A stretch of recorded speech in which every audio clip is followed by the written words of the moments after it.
Mr. Speaker, I agree with my honourable friend. Of course, the UK Government wants to work closely with the Scottish Government. These statistics that were released last week are shocking to everyone in Scotland and indeed throughout the United Kingdom. But it shouldn't be suggested that any of the policy issues with the UK Government are the sole answer to this issue. It is complex, and the powers that the Scottish Parliament already has will go a long way to dealing with it.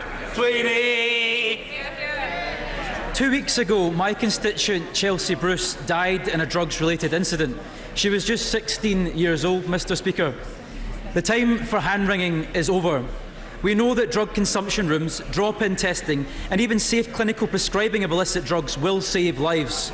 The international body of evidence is unequivocal, but yet the Secretary of State has been sceptical and vague on this. If only he would show some leadership in urgently finding a route through the impasse between the Home Office and the Lord Advocate to help rapidly roll out these facilities in Glasgow and across Scotland. Mr. Speaker, how many more must die before the Secretary of State recognises this public health emergency and acts to save lives? Mr. Speaker, that sort of politicking is completely unworthy of this serious debate. The Home Office, UK Government, and I respect the Scottish Government, take this issue seriously. We are going to have a summit in early course to discuss all the issues around that, and I sincerely hope, because I have had constituents die as well, that we can move forward. What's in Whitfield? Thank you, Mr. Speaker. Question 6. Mr. Speaker, I have regular meetings with my right honourable friend, the Prime Minister, who has been unwavering in her passionate support for our union. We have regularly discussed the UK's government's continued commitment to the devolution settlement and to a strong Scotland within a strong United Kingdom. Martin Whitfield. Mr. Speaker, if the Secretary of State is in his place later, what will he do to keep Scotland in its place in the UK? Mr. Speaker, I will continue to do as I have done for the past 4 and a bit years, and that is to relentlessly make the positive case for the benefits of Scotland being in the United Kingdom and to the United Kingdom of having Scotland in it. David T.C. Davis. Mr. Speaker, Britain will be leaving the European Union on the 31st of October under our excellent new Prime Minister. And when we do so, Mr. Speaker, my honourable friend, could he confirm that 100 extra powers will be devolved to the Scottish Parliament, meaning that Conservatives and Brexiteers are the true friends of devolution and a strong Scottish Parliament? Mr. Speaker, the point that my honourable friend makes is a very pertinent one. This party, this government, has been committed to the devolution settlement and to making it work.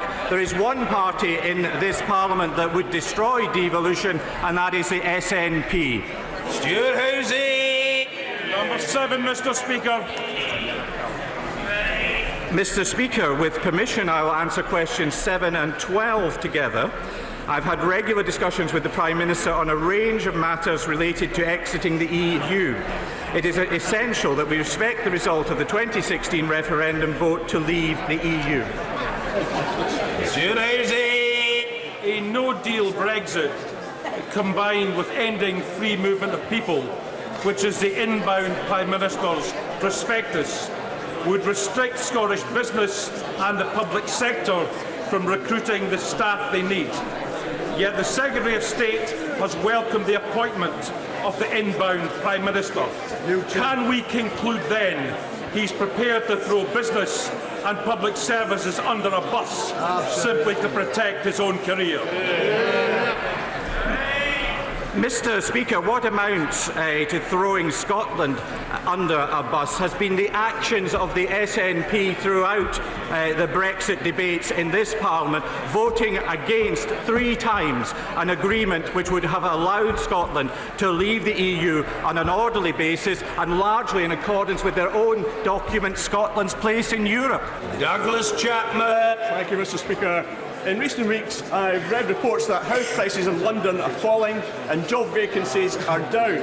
Two classic signs of an economy going into recession. Add into this the mix of potential of a no-deal Boris Brexit boom. Given these circumstances, what are the Secretary of State's plan B for the Scottish economy? Mr. Speaker, the incoming Prime Minister has been very clear that he wants to leave the EU with a deal, and that is the best outcome for Scotland. Tommy Shepherd. Thank you, Mr. Speaker. Let me read this for fear of misquoting the Secretary of State.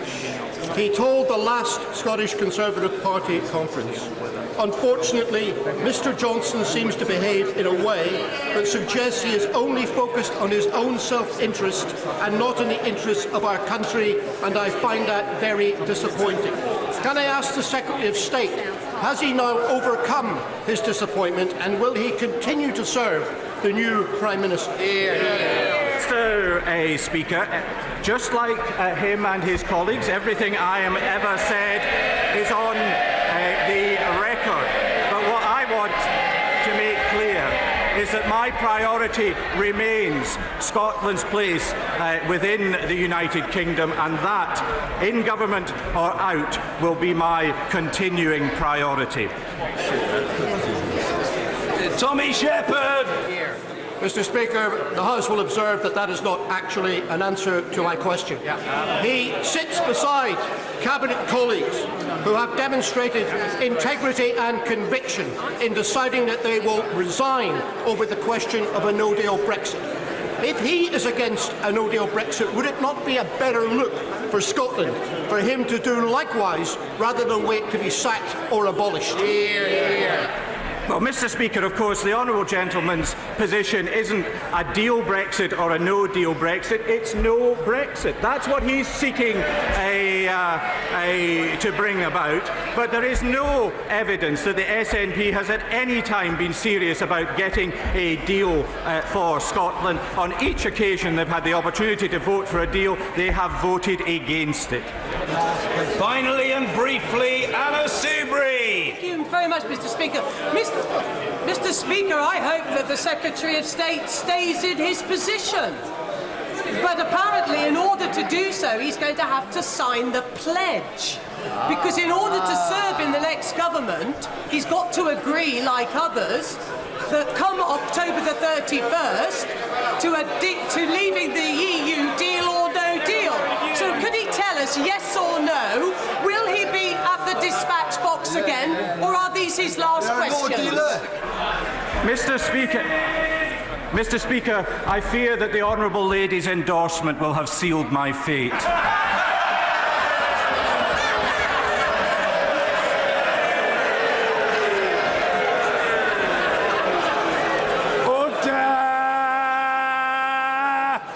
Questions to the Prime Minister.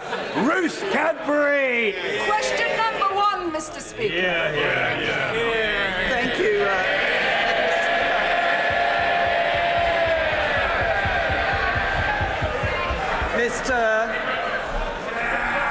Mr. Speaker, this morning I had meetings with ministerial colleagues and others.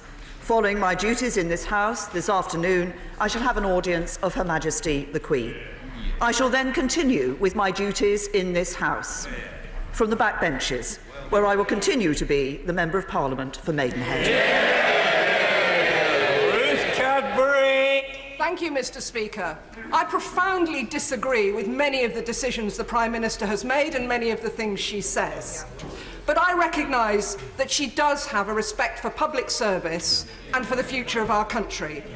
So how does she feel about handing over to a man who, among many things, is happy to demonise Muslims, is prepared to chuck our loyal public servants and diplomats under a bus, and promises to sell our country out to Donald Trump and his friends?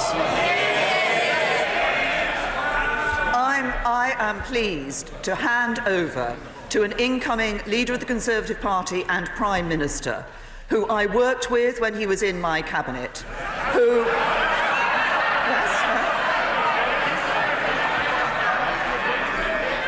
and who is committed as a Conservative who stood on a Conservative manifesto in 2017 to delivering on the vote of the British people in 2016 and to delivering a bright future for this country. Bob Blackman. Thank you, Mr. Speaker. I rise to not only thank my right honourable friend for her loyal service as Prime Minister over the last 3 years, but also for her 33 years in public service, which is a record to be proud of, but also to thank her for her personal support in helping me get my private member's bill, the Homelessness Reduction Act, onto the statute book. Does my right honourable friend agree with me that it is far better to help people and prevent people from becoming homeless, to use the taxation system to combat obesity and to prevent people from smoking in the first place? Does she agree with me that prevention is far better than a cure? First of all, can I say to my honourable friend, can I thank him for all the work that he did on his Homelessness Reduction Act? Can I also say, crucially, we are actually seeing that Act having an impact, and that is so important for people who are benefiting from the work that he did. He's been doing a lot of work, I know, as part of the Smoking and Health APPG, and I agree that we do need to start viewing health as an asset to protect throughout our lives. That's why we've taken bold action on smoking and on childhood obesity. And I'm proud that we've delivered the biggest ever cash boost in the history of the National Health Service, but also a long-term plan that, as my honourable friend says, will focus on prevention. Prevention also focusing on cancer care and mental health, but making sure that we are trying to ensure that people do not get into the situation where they are in that ill health in the first place. Preventing smoking, preventing obesity are key parts for better lives for people in the future. Jeremy Corbyn. Thank you, Mr. Speaker. Today marks the final day in office for the Prime Minister, and I pay tribute to her sense of public duty. Public service should always be recognised. Being an MP, a minister, or indeed a Prime Minister is an honour that brings with it huge responsibility and huge pressures, both personally and, I'm sure, the Prime Minister and probably the whole House would agree, on those very closest to us, who often are not able to answer back for the criticisms made against them. So I hope, Mr. Speaker, that she has a marginally more relaxing time on the back benches, and perhaps, like the Chancellor, even helping me to oppose the reckless plans of her successor.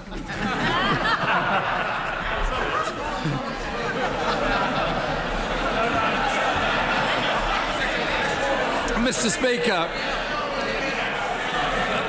Speaker, if I may continue,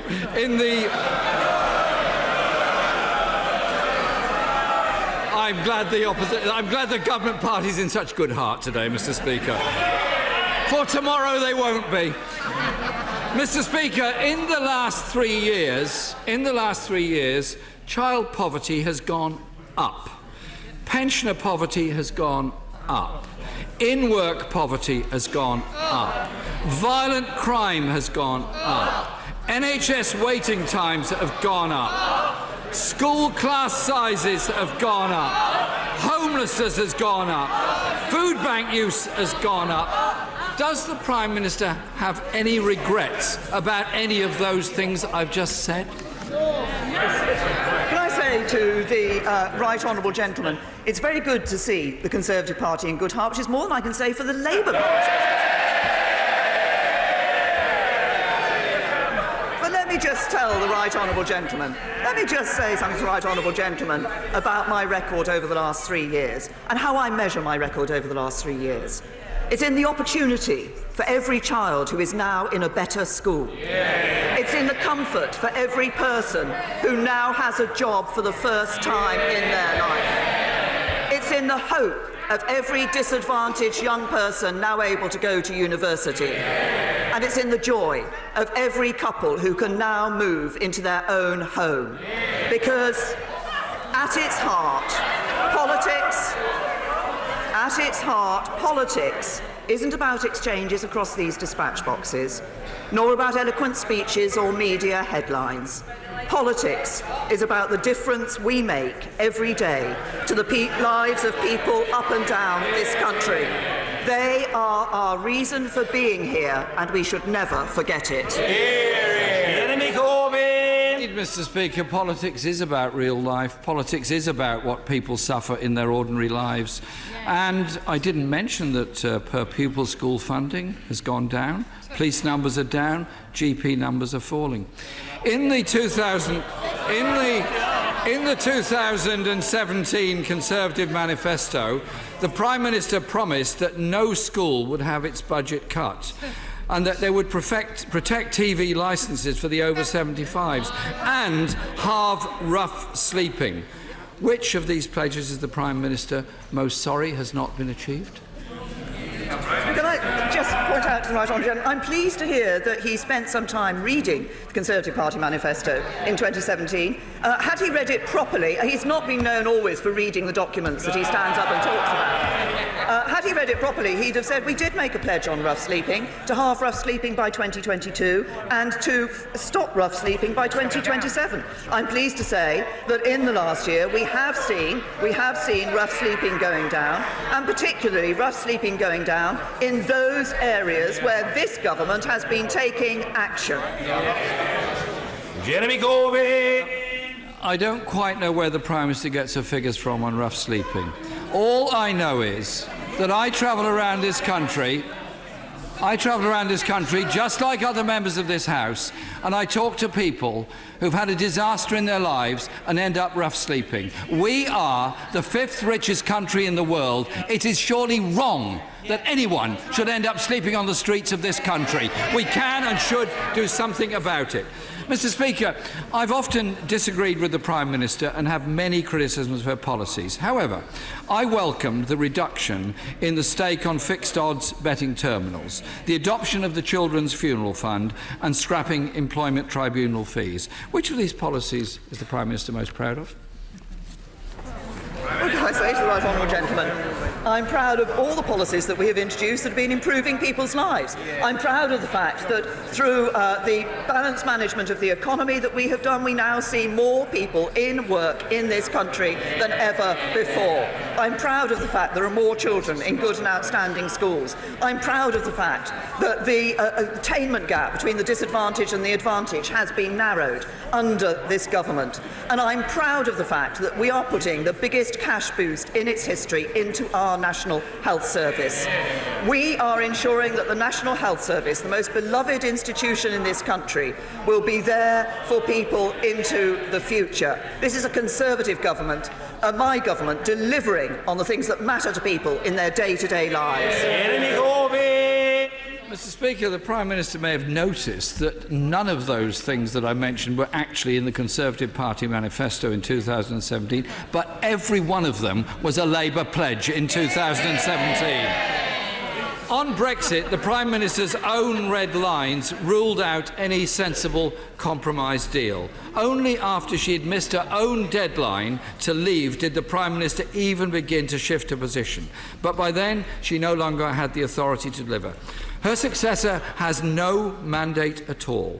Does she have confidence that the Right Honourable Member for Uxbridge will succeed where she has not? Can I just say to the Right Honourable Gentleman, I worked tirelessly to get a good deal for the UK, and I also worked hard to get that deal through this Parliament. I voted for the deal. What did the Right Honourable Gentleman do? He voted against a deal, he voted to make no deal more likely, and when there was a prospect of reaching consensus across this House, the Right Honourable Gentleman walked away from the talks. At every stage, his only interest has been playing party politics. And frankly, he should be ashamed of himself.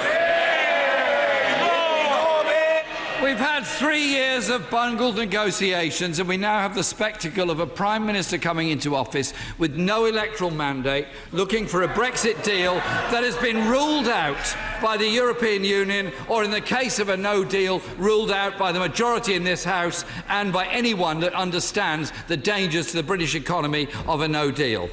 The next Prime Minister thought the Isle of Man was in the European Union and that the European Union made rules about kippers that in fact were made by the government that he was part of. He also said the UK could secure tariff-free trade through Article 24 of the General Agreement on Tariffs and Trade, despite the Trade Secretary, Attorney General, Governor of the Bank of England all confirming that is not possible. At the start of 2018, it's coming, don't worry.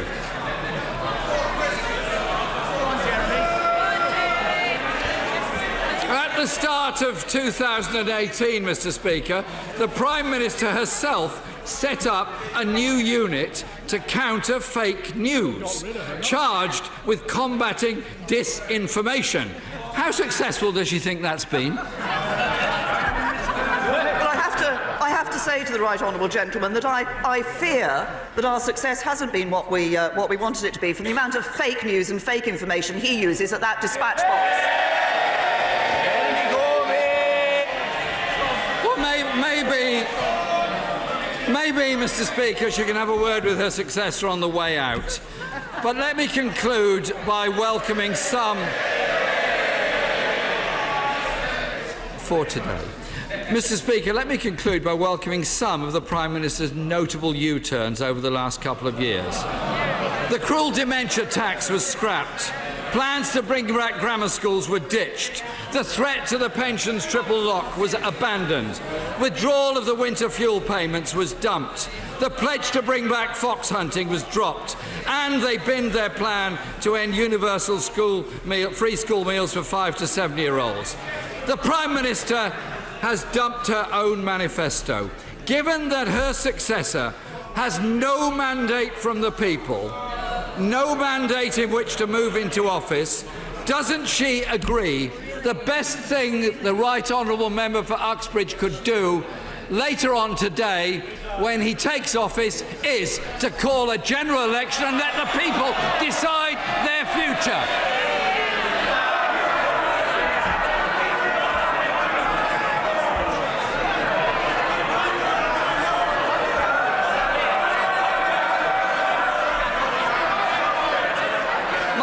Answer to the right honourable gentleman is no. And if he wants to talk about people ducking manifesto commitments and commitments made during a general election campaign, can we remember what the Labour Party, the right honourable gentleman, said about student debt? Going to abolish student debt after the election? No, he rose back on that promise, What did he say during the general election? He was committed to Trident. What does he say after the general election? No, he's not committed to Trident at all. He has broken promise after promise to the people of this country. But I say to the right honourable gentleman, as this is the last time that we will have this exchange across these dispatch boxes,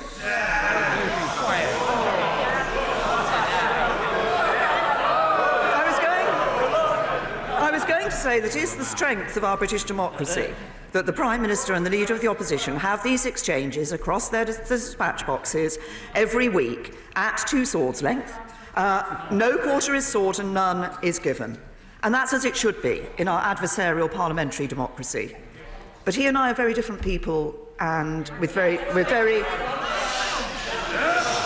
different politicians.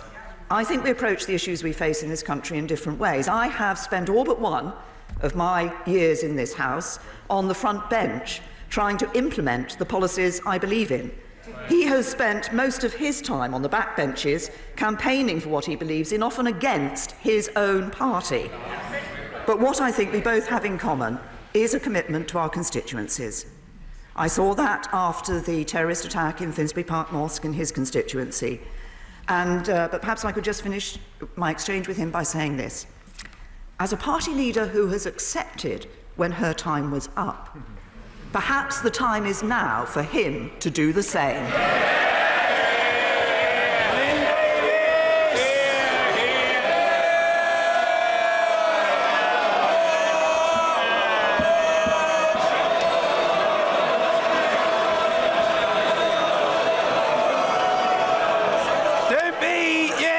Don't be shy. Aye, Mr Davis, assert yourself, man. We must hear from you. Thank you very much, Mr Speaker. I first met the honourable member from Maidenhead when she came campaigning with me in Bury in the very difficult days, the dark days of the late 1990s. She's been a great friend of Wales ever since then. Yeah. And only recently her government has approved the end of the tolls on the M4 and a number of other great issues for Wales. Can I ask the honourable member, the Prime Minister, the right honourable member, the Prime Minister, to encourage her successor to bring forward a bill to extend the general election franchise to all British citizens living overseas, where there's a wide diaspora of Welsh. Well, can I thank my honourable friend for his remarks? Can I thank him also for highlighting the work that the government has done in Wales? I would add to that that there are over 95,000 people in Wales who had a pay rise this year as a result of the national living wage, and we've seen employment in Wales rise by 167,000 since 2010. So we have indeed seen Conservatives delivering for Wales. I know the concern there is about the franchise issues for overseas voters, and I'm sure that is something that my successor will wish to look at. But can I also say to my honourable friend that I discovered a new part of his past recently, which is that I believe he was once the bodyguard to the legendary Hollywood actress Lauren Bacall.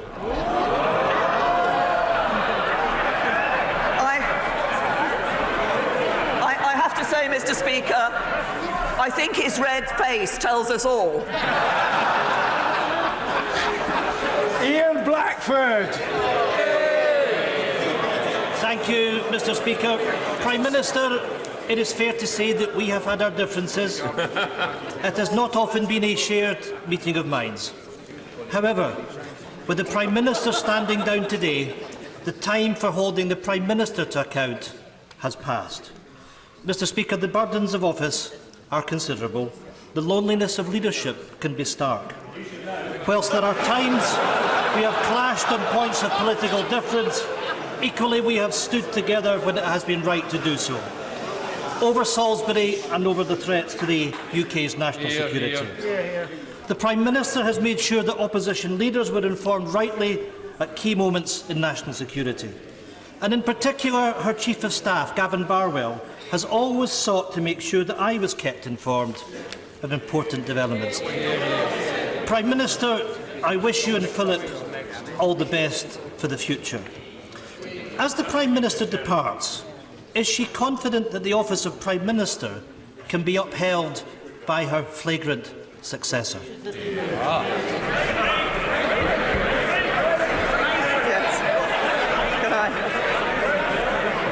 Can I first of all thank the right honourable gentleman for his remarks. He's absolutely right. He and I have a difference of opinion on some key issues, but I've been grateful for the position that the SNP has taken on some of those key issues of national security when it has stood alongside the government as we have faced the actions of our enemy. Can I also say to the right honourable gentleman that I understand the point that he has made about keeping opposition leaders in touch with things that have taken place. And I would also like to take this opportunity, Mr. Speaker, to pay tribute to Gavin Barwell, who was a first-class member. He was a first-class member of this House, a first-class minister, and has been an absolutely first-class Chief of Staff. And in answer to the right honourable gentleman's question, yes, I congratulate my right honourable friend for winning the Conservative leadership election. He will take over as Prime Minister, and I look forward to a first-class Conservative government under his leadership, delivering for the whole of the United Kingdom. Ian Blackford. Mr. Speaker, the Prime Minister-elect has no mandate in Scotland. He has no mandate from the people. The government he is busy forming has no mandate in Scotland. Mr. Speaker, Scotland deserves better. A Snap YouGov poll shows 60% of people in Scotland are dismayed and disappointed by the new Prime Minister. Prime Minister, we on these benches have tabled an early day motion with friends from parties across this House rejecting this House being shut down before November. Following Parliament's overwhelming message in last week's vote, can I invite the Prime Minister, in one of her first actions as a backbench MP, to sign our early day motion and join efforts to stop the suspension of Parliament under any circumstances? Can I say to the right honourable gentleman, as I said in answer to his first question, I accepted that he and I do have differences on a number of issues. I think we both have a passion for delivering for the people of Scotland. I want to do that with Scotland as part of the United Kingdom. He wants to take Scotland out of the United Kingdom. And can I say to him that what we do have in this government is a mandate from the people to form a government of this country. That's how we run things in the parliamentary democracy, that we have here in this country. We also have a mandate from the people to deliver on the result of the 2016 referendum. And if he's so interested in delivering on mandates of the British people, he should have voted for the deal and taken us out of the EU. Mrs. Pauline Latham. Thank you, Mr. Speaker. The Derwent Valley Cycleway is an aspirational project running through my constituency which would create an off-road cycleway between Derby and Baslow, providing an alternative commuting route, encouraging tourism, encouraging cycling amongst the young and improve the health of the local population. Does the Prime Minister agree with me that more funding should be made available to support this and other similar projects? Well, can I recognise the importance of increasing cycling and walking? This is important for people's health, it's important for the local environment, and schemes like the Derwent Valley Cycleway provide significant benefit to the local economy as well as to health and the environment. So we have doubled our spending on cycling and walking in England, and our local cycling and walking infrastructure plan enables local authorities to take a strategic approach to planning improvements in their local cycling and walking, and to integrate those into wider plans for transport and economic development. And I'm sure this is an issue that will continue to be supported by Conservatives in government. Mr. Speaker, in Newcastle, the Prime Minister's departure invokes neither the despair of a Rafa Benitez, nor yet the joy of a Mike Ashley, and she may take comfort from that. But as she considers her choices, House of Lords, dignified retirement, working with her successor, can I ask her to work to bring dignity and choice to others? She is a WASPy woman. Will she dedicate her prime ministerial retirement to justice for all WASPy? Can I say to the Honourable Lady that, first of all, we have put £1 billion extra into the pension system, recognising concerns that were expressed by women about the changes to pensions. But she references what I'm going to be doing in the future. I thought I'd already made that very clear. I will be continuing in this House as the Member of Parliament for Maidenhead. Closed question, Michael Fabricant. Question 14, sir.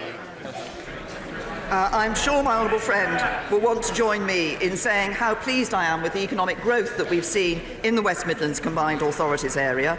Outputs increased 27% over 5 years, productivity increased at twice the national rate last year, and employment has increased since 2011. And I think that the West Midlands Combined Authority shows precisely what a local, visible, innovative leadership can do, and how it can be the key to building a strong economy and a fairer society. Michael Fabricant. With the Prime Minister's active encouragement, the Mayor of the West Midlands was elected in May 2017, and she has supported him and the region ever since. Over £2 billion, Mr. Speaker, has been given to the region by the Prime Minister in form of grants and guarantees for transport and so many other worthwhile projects. So on behalf of the people of the West Midlands, may I thank her, and may I also ask that she continues in Parliament as a strong advocate for local devolution. Well, can I say to my honourable friend, I remember the conversation I had with Andy Street when I was encouraging him to stand for the mayoralty of the West Midlands, and I'm very pleased that he did, and he has been delivering for the people of the West Midlands ever since his election. Can I also thank my honourable friend for highlighting the excellent work that we have done for the West Midlands. Government working with that combined authority shows the benefits of the very local devolution that my honourable friend has referred to. And I think this is a very good example of what that innovative leadership, that visionary leadership can do at a local level in improving the lives of people. Finn Brennan. Thank you, Mr. Speaker. Outgoing American presidents get to pardon anybody they want. If she could, would she pardon her successor for sabotaging her premiership purely for his own personal ambition? Can I say to the honourable gentleman that my successor will continue to deliver the Conservative policies that have improved the lives of people up and down this country since we were elected into a coalition government in 2010.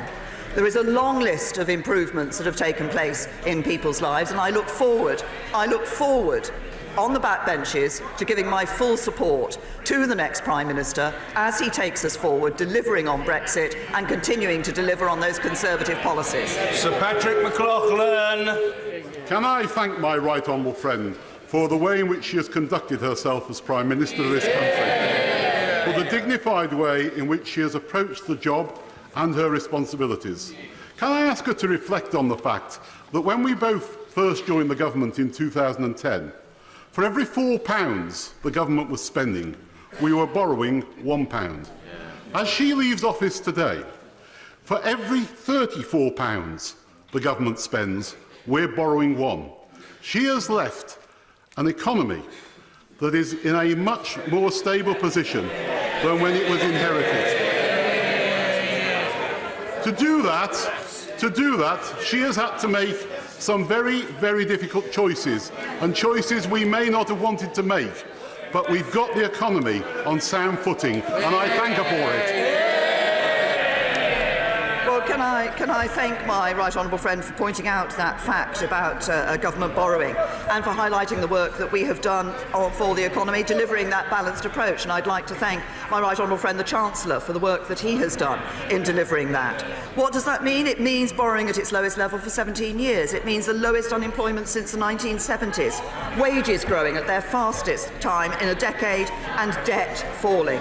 That's what my government has delivered. More jobs, healthier finances and an economy fit for the future. Yasmin Qureshi. Thank you, Mr. Speaker. The Education Select Committee published its report on Friday, stating that the government should urgently address underfunding in further education by increasing the amount £4,000 per student to £4,760. Will the Prime Minister agree that raising the rate will benefit the excellent Bolton Sixth Form College in my constituency, as well as many other colleges which are also under severe financial pressure, some of which are actually going under? I say to the honourable lady that obviously I will always look at Select Committee reports with care, but actually I commissioned a review, the Auger review, about post-18 funding in education. That review has been very clear that more money needs to go into further education and more money into sixth forms. I want to see that happening. Indeed, I think that just as my government has given a priority to the National Health Service in looking at funding for the future, the next government should give a priority to education so that we can see that money going into FE and sixth forms and ensuring that for every young person there is an avenue through education and training that suits them, that suits their talents and gives them the best opportunities for their future. Helen Grant. Mr. Speaker, the Prime Minister has always been a great champion of victims of domestic violence as Prime Minister and as Home Secretary, and she's directed many, many millions of pounds during her time into improving those support services. But does she agree with me there is still much more work to be done in terms of prevention and early intervention and the ongoing scepticism that still greets many victims when they report violence? Can I thank my honourable friend for raising a very important issue, and also thank her for the work that I know she did in her legal practice prior to coming into this House with, for the victims of domestic violence. This is a very important issue. I'm proud of the domestic abuse bill that has been introduced in this House, and I look forward to the debates on that bill as it goes through its time in Parliament.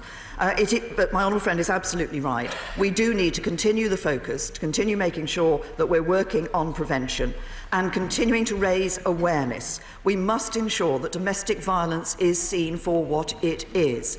These are criminal acts that are being perpetrated, and they should not be brushed under the carpet. People should not just say, oh, it's something that happens behind closed doors or just a domestic. We need to take domestic violence very seriously. We need to ensure that we take the appropriate action for in relation to the perpetrators, but also that victims are given support and that they feel confident and able to come forward at the earliest opportunity to report what has happened to them. John McNally. Thank you, Mr. Speaker. My constituent, the wife of Captain Dean Sprouting, a brave, experienced and decorated soldier with the UK military for 29 years. In January 2018, he was killed while serving in Iraq, believed to be by a forklift driven by US soldiers. 18 months later, Captain Sprouting's family have still not had an answer as to how he came to his death. His death has not been fully investigated, and those driving the truck have not been brought to justice. Can the PM ensure that there will be a continuing investigation into the cause of his death? Can I say to the honourable gentleman, obviously he's raised an issue of great concern, and I'm sure it will be of concern to members across this House, and of course to the family of his constituent. Can I say to him that I will ensure that the Ministry of Defence provides a response to him on this issue? Alistair Burt. Thank you, Mr. Speaker. Could I thank my right honourable friend for her work in supporting and overseeing the global health programme that the United Kingdom delivers overseas, particularly vaccination, and most notably polio eradication vaccination, for which she has herself been internationally recognised, and which has saved and safeguarded millions of children's lives across the world. Does she agree with me that the need to combat misinformation about vaccination is perhaps now as important as it ever has been? And would she, in her memo to her successor, just note the importance of this programme and also the continuing need for a self-standing Department for International Development? Can I thank my right honourable friend for his reference to the work on polio enables me to congratulate and commend the work that's been done by my constituent Judith Diamond with Rotary International in their work against polio. Can I also say to him it is important that we do combat the disinformation about vaccinations and ensure that people are willing to have those vaccinations which will change their lives, which will ensure that they can lead healthy lives rather than succumbing to diseases and conditions that can have an impact on their lives. Can I also say to him, I'm proud of the fact that we have a Department for International Development. I'm proud of the fact that we've legislated for 0.7% of GNI to be spent on development aid overseas. That is an important element of global Britain, an important element of our standing in the world. Tom Brake. Thank you, Mr. Speaker. Last Friday, I had the honour of witnessing the presentation of the Légion d'honneur to Helen Aldwinkle, who is a constituent, for the work that she did at Bletchley Park as a codebreaker in World War II. She played a critical role in defeating the most disgusting fascist ideology. So will the Prime Minister, on her last day at the dispatch box, join me in saying that all politicians should remember the common goals which united people like Hélène, and they must never resort to, nor fail to call out nationalistic rhetoric which paints others as enemies, victimises minorities or espouses racism, and if they do, they are neither fit to be a president nor a prime minister. Can I say to the right honourable gentleman that, as I have said on a number of occasions in the past, it behoves all of us as politicians, indeed all in public life, to be careful about the language we use and to ensure that we give a very clear message that there is no place in our society for racism or for hate crime, and we should all act to ensure that we deliver on those sentiments. Can I also say to him to thank Hélène for her work at Bletchley Park and all those who worked at Bletchley Park. Unsung for some considerable time, they played an absolutely crucial part in our ability to defeat fascism in the Second World War, and we should be very proud of the work that they did, and I'm grateful for the opportunity he's given for this House to celebrate it. Heath Simpson.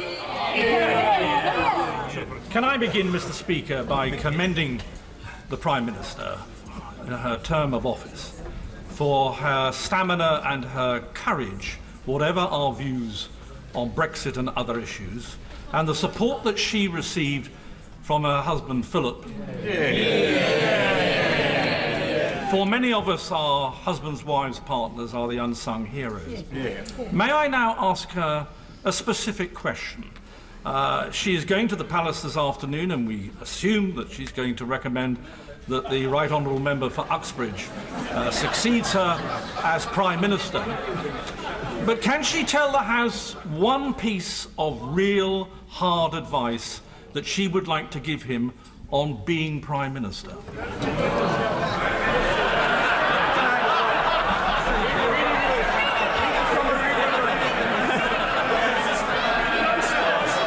Mr. Speaker, can I say a number of my honourable and right honourable friends from a sedentary position are suggesting that advice should be to read my honourable friend's summer reading list.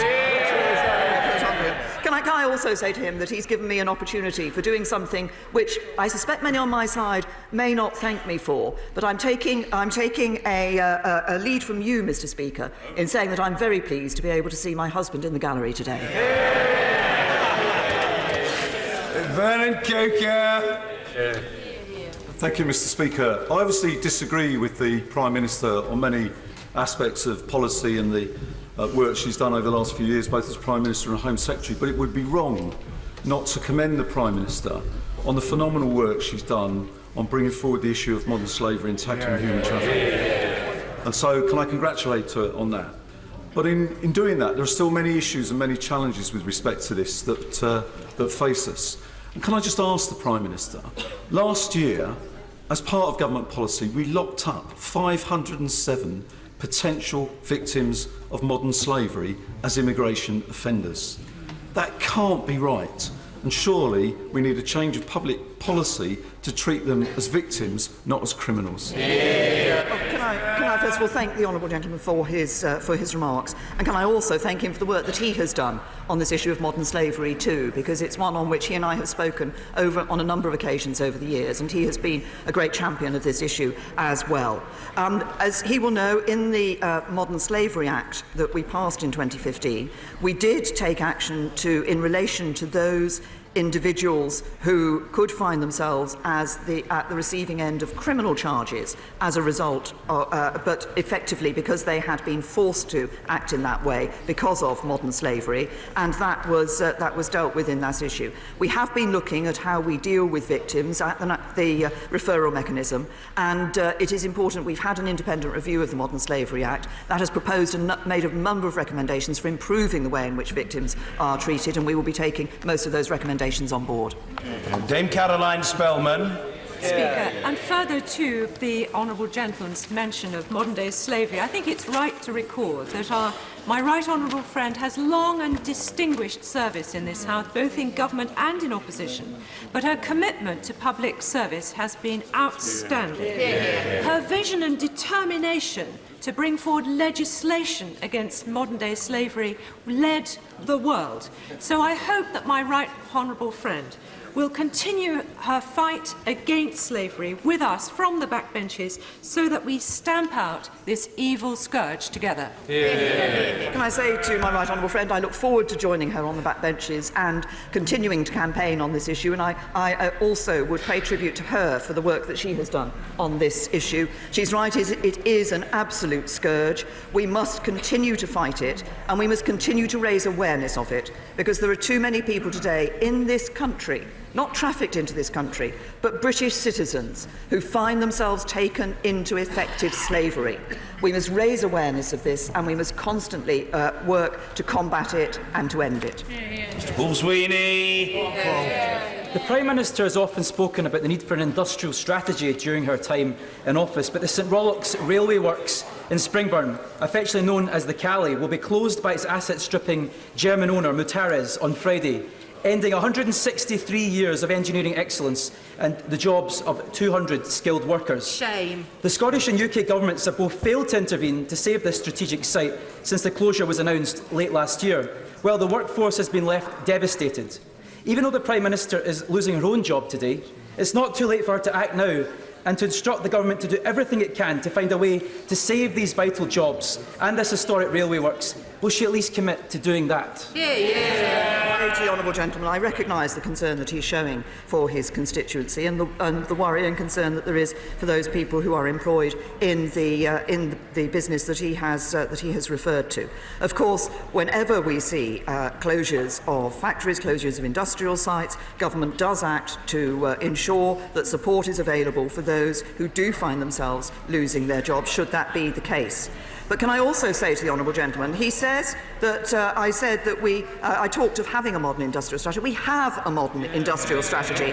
It is a modern industrial strategy which is setting the background and the framework which will enable the economy of the United Kingdom to be the economy for the 21st century.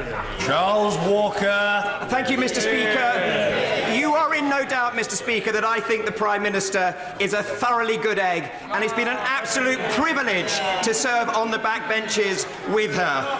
Mr. Speaker, this Prime Minister's commitment to mental health has been simply fantastic. It was fantastic when she was the Home Secretary and fantastic as Prime Minister. The Stevenson-Farmer Review into workplace mental health. Sir Simon's Wesley Review into the 1983 Mental Health Act. Her commitment to reducing the tragedy of suicide and putting her office behind that, and the introduction of places of safety for people experiencing a mental health crisis. Mr. Speaker, we have been filling the Prime Minister's diary up with future commitments as she authors the next chapter of her political life. But can she find space for a few more paragraphs on mental health?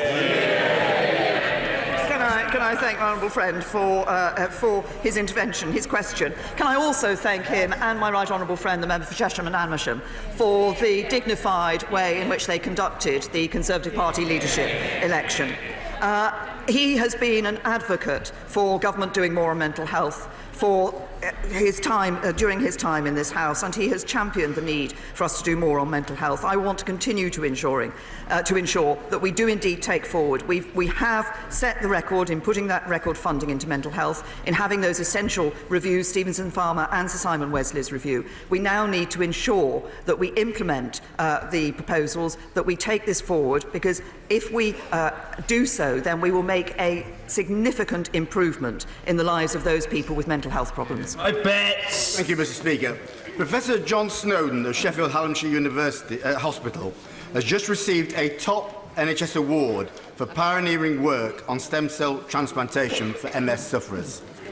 Mr. Speaker, I'd like to declare my own personal interest in this, in that John Snowden and his excellent team were responsible for my own transplant last year for multiple myeloma, a form of blood cancer.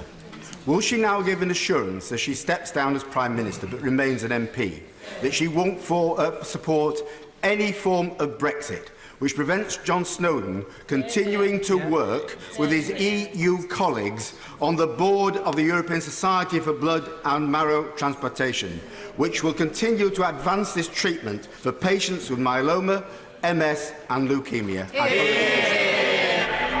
I say to the honourable gentleman that, first of all, I commend the individual that he's referred to for the work that he has been doing. I'm not aware of the particular organisation that he has referred to, of which the consultant he's referred to is a member. But can I just say to the honourable gentleman that I do want to see a relationship between the United Kingdom and the European Union in the future that enables our scientists, enables our academics to continue to work with those in the EU, as well as those around the rest of the world, to do the pioneering work, which, as the honourable gentleman has said from his own experience, is changing people's lives and improving those lives for the better.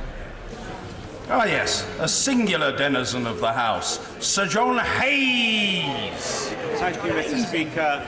The Prime Minister and I first encountered the bumping pitch and blinding light of parliamentary life together in 1997, and since then, over many tests, I've endured some defeats and enjoyed many victories. As she reflects on her innings on the front bench, will she count as amongst her greatest achievements the falling number of workless households, which succour personal responsibility, secure family stability, and nurture communal pride?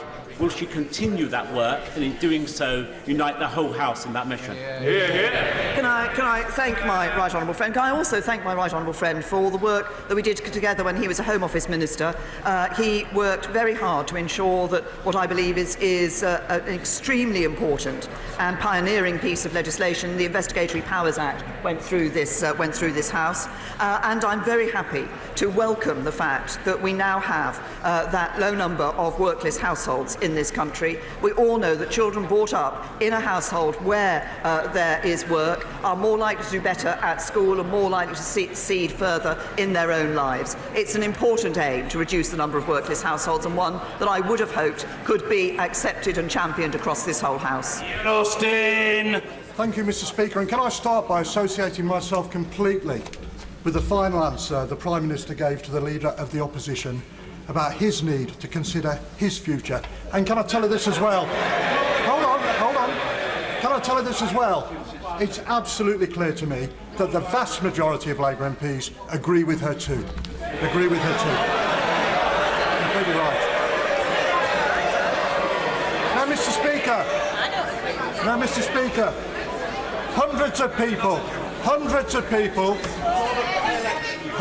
people have come to my community meetings in the last few weeks. They're worried about antisocial behaviour, they're worried about car crime, they're worried about burglaries, and they're worried about violent crime too. They want more police on the streets, and they want more criminals locked up. So will she urge her successor to make sure West Midlands Police gets all the support it needs to keep people in Dudley safe? Well, can I first of all congratulate the honourable gentleman on his appointment as trade envoy to Israel. I think he's done a lot of work on anti-Semitism and should be congratulated for that work too. We have, we have been ensuring that we have been putting more money into police forces. Around £1 billion extra is available to police forces this year, and many police forces around the country are recruiting more officers. But can I say, in the theme that the honourable gentleman started in his question, it is therefore, I would imagine, to him and to others, a great matter of sadness that his right honourable friend, the Leader of the Opposition, took the Labour Party through voting against extra money for the police and against extra powers for the police. Victoria Prentice. Mr. Speaker, 31 people were killed in Idlib yesterday and many tens of thousands of people displaced again. I would like to thank the Prime Minister for her personal commitment to Syria and for international development more widely, and I would like her to join with me in reassuring the people of Syria that all of us here will continue to remember them.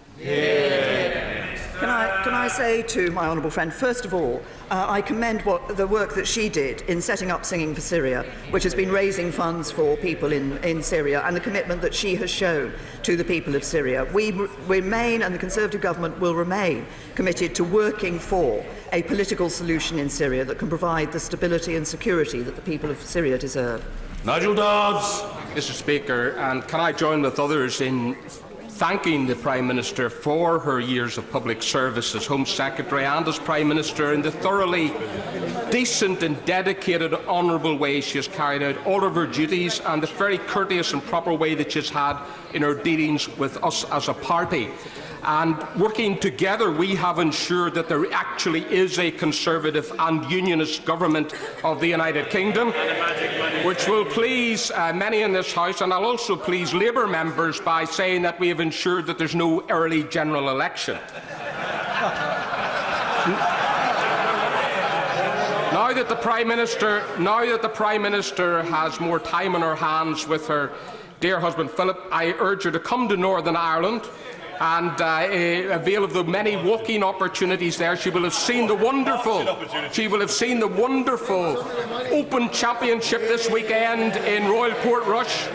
A credit to Northern Ireland, a credit to the United Kingdom, the warm hospitality of the people of Northern Ireland show, and it is very open to her as well.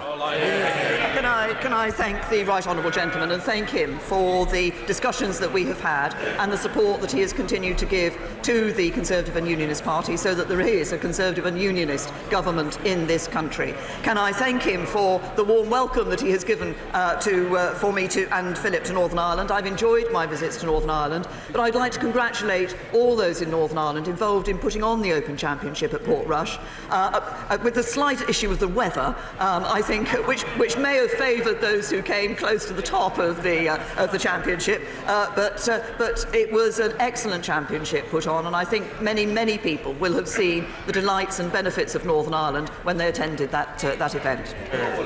Jacob Rees-Mogg. Thank you, Mr. Speaker. As somebody who has not invariably seen eye to eye with the Prime Minister, may I thank her for her remarkable public service and for showing that highest of virtues, a sense of duty, and on top of that, being willing to deal with people who must on occasions have been annoying to her with enormous courtesy. Mr. Speaker, on behalf of many people, may I thank the Prime Minister. Thank you. Can I thank... The honourable gentleman's voice carries, I was able to hear his question, but I'm at least as interested to hear the answer. The Prime Minister. Thank you, Mr. Speaker. Can I thank my honourable friend for his remarks? And can I say to him that the point of this place is about debate and argument and discussion about the issues that we all believe and that matter to us all so passionately. And those debates and discussions are best held when they are held with respect and courtesy. And I thank my honourable friend for the courtesy that he has shown to me in our discussions together. And I look forward to probably continuing some of those discussions when I join him on the back benches. Jay Swinson. Thank you, Mr. Speaker. When I think of girls growing up in Eastern Bartonshire, it is inspiring for them to see women in positions of power, whether that's as First Minister of Scotland or as Prime Minister of our United Kingdom. Can I ask the Prime Minister what advice she has for women across the country on how to deal with those men who think they could do a better job but are not prepared to do the actual work? Prime Minister.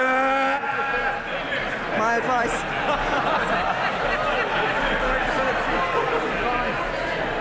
I think my advice to all women is actually be true to yourself. Persevere, keep going, and be true to the vision that you are working for. But can I congratulate the Right Honourable Lady on her election as leader of her party. I'm pleased also that we have a member representing a Scottish constituency who is a leader of a United Kingdom party. And I think it goes to show we are one united kingdom, and MPs from the 4 nations of our union sit in this House on the basis of equality. Can I also say to the Honourable Lady that I congratulate her on becoming the first woman, I believe, to lead the Liberal Party. And as I stand down, I'm pleased to be able to hand the baton on to another female leader of a political party. But as you look around the chamber, I have to say we almost have a full set. She's referred, my party's had 2 women leaders. The Liberal Party now has a woman leader. The SNP has a woman leader, as do the DUP. Plaid and the Greens have. Even, wait for it.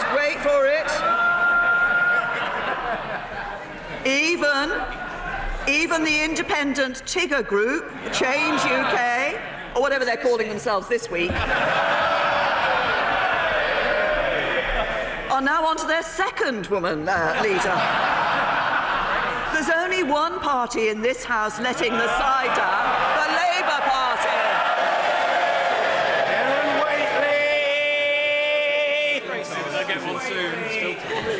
Thank you, Mr. Speaker. Can I thank my right honourable friend for all she has done for women in Parliament and in this country, from co-founding Women to Win, to tackling domestic abuse and modern slavery and legislating to make our society more equal.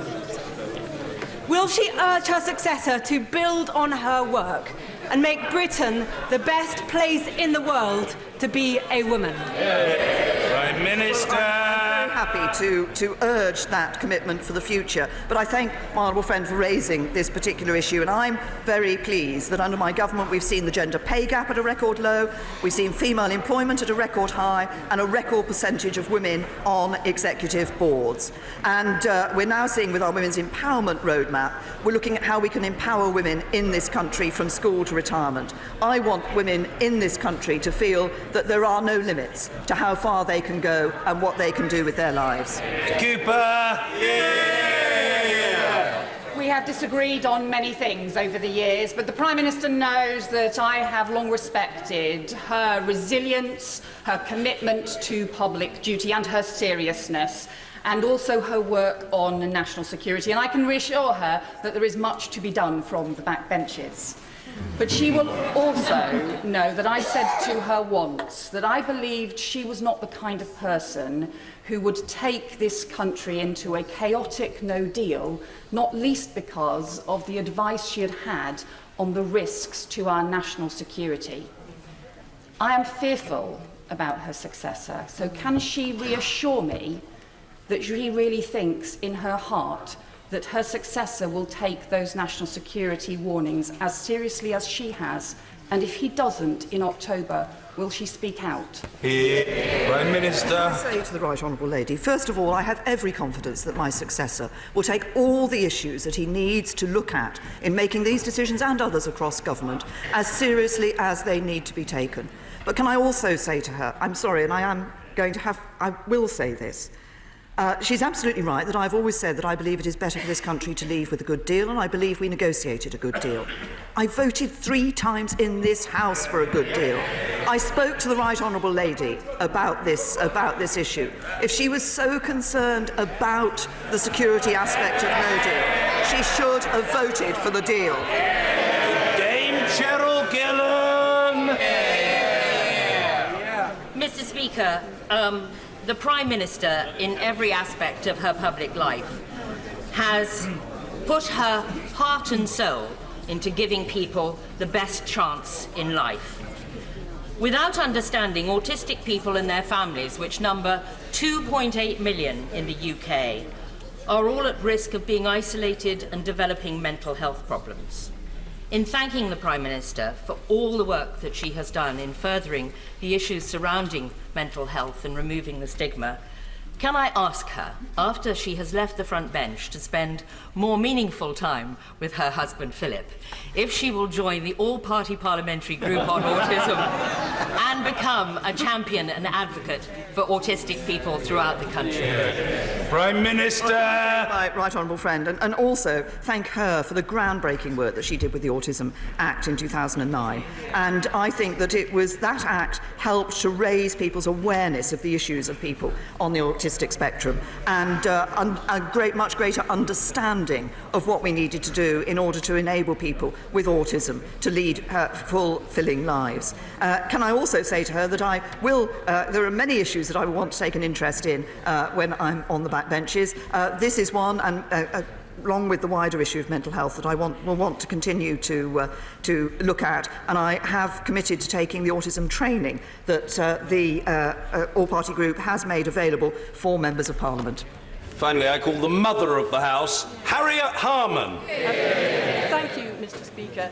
It's always a historic moment when a Prime Minister leaves office, especially when the country faces such difficult times as we do ahead. But her departure marks another milestone, because though we're on to our 77th Prime Minister now, she is only the second woman ever to have held that office. And she put tackling human trafficking and the horrors of domestic violence as a priority at the heart of her government. And can I say that in that respect, her legacy is secure, because everyone in this House backs that, and we will all be committed to taking that forward. Even her harshest critics must recognise her integrity, her commitment to public service, her dedication to this country, and those are qualities that none of us should ever take for granted. But can I just offer her a word of sisterly advice? Sometimes you just have to be a bit more careful when a man wants to hold your hand.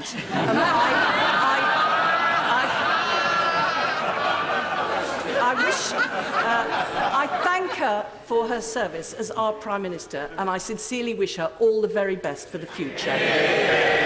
Prime Minister! Well, can I thank the Right Honourable Lady for her question? And of course, the Right Honourable Lady joined this House in 1982 when there was a female Prime Minister, but very few women in this House. And she has played a very important role, and she can be proud of the role that she played in ensuring that more women came into this House as Labour members of Parliament. And she started something which has started to change the face of this House, which has been very important. I, of course, came here in 1997 as one of only 13 Conservative women, and indeed one Labour Member of Parliament approached me to encourage me to sign the private members' bill list, because he assumed as I was a woman I must have been a Labour Member of Parliament. But I'm also proud to have played my part in getting more women MPs in this House, and I'm sure that amongst the women in this House today there is a future Prime Minister, maybe more than one. Later today, as I've said earlier, I will return to the back benches, and it will be my first time in 21 years, so it's going to be quite a change from standing here at the dispatch box. I'm told that over the last 3 years I've answered over 4,500 questions over 140 hours in this House. More than I might have expected, Mr. Speaker. In future, I look forward to asking the questions.